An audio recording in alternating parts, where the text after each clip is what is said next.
बहुत दूर एक गांव में रामू और श्यामू नाम के दो किसान रहते थे।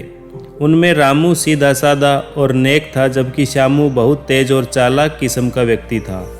एक बार उनके गांव में एक पहुंचे हुए महात्मा आए।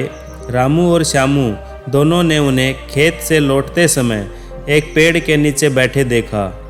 श्यामू ने उन पर कोई ध्यान नहीं दिया, लेकिन रामू आग्रह करके उन्हें अपने घर ले गया। उसने महात्मा जी की खूब सेवा की।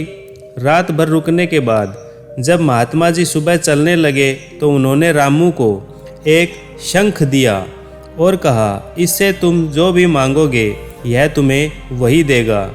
अब रामू को जिस किसी चीज़ की ज़रूरत होती वह शंख से मांग लिया करता था, परंतु उसने खेतों पर जाना और वहाँ काम करना कभी नहीं छोड़ा।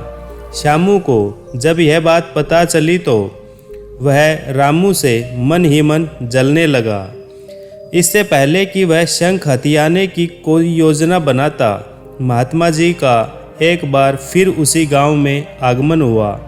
इस बार श्यामू उन्हें बड़े सम्मान के साथ अपने घर ले गया और उनकी खूब आवभगत की।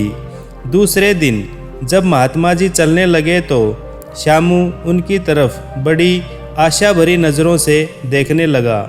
यह देखकर महात्मा जी मुस्कुराए और बोले, मेरे पास ये दो शंख हैं। पहला शंख सिर्फ जो मांगोगे वही देगा, और दूसरा शंख जो मांगोगे उससे दुगना देने की बात कहेगा।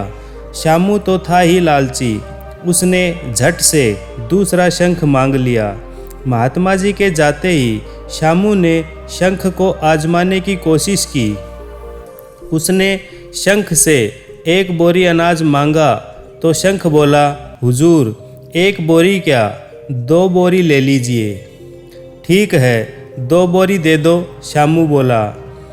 हुजूर 2 बोरी क्या, 4 बोरी ले लीजिए, शंख ने जवाब दिया। श्यामू शंख की बातें सुन सुनकर परेशान हो गया। वह जो कुछ मांगता शंख उससे दुगना देने की बात कह देता, परंतु देता कुछ भी नहीं था। महात्मा जी अभी ज़्यादा दूर नहीं निकले थे। वह दौड़कर गया और उनसे सारी बात कही। उसकी बात सुनकर महात्मा जी मुस्कुराए और बोले, यह सब तुम्हारे लालच का ही फल है। तुमने लालच में अंधे होकर मेरी बात ध्यान से सुनी ही नहीं और झट से दूसरा शंख मांग लिया।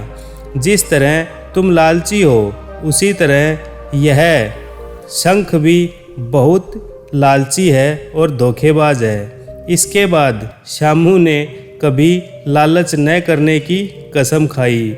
मेहनत से फल मिलता है, लालच से नहीं। Thanks a lot.